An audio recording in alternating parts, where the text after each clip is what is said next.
क्या करोगी बताओ मुझे? मेरी जान लेकर केडी के दादा दादी के साथ जैक्सनविल में रहोगी?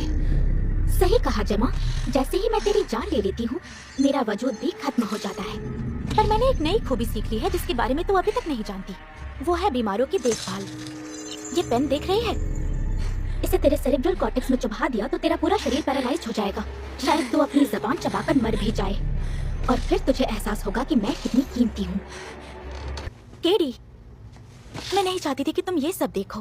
अब देख चुकी हो तो जानती हो मेरी बात सच है। ये माँ बनने के लायक नहीं है। देखो इसे। केडी तुम यहाँ से चली जाओ अभी। तुम जहाँ हो वहीं रुको केडी, डरने की कोई बात नहीं है। हमें दुख से भागना नहीं चाहिए, बल्कि हम ये साथ में कर सकते हैं। यही सबसे अच्छा रास्ता है, इसकी मदद से हम साथ रह सकते हैं।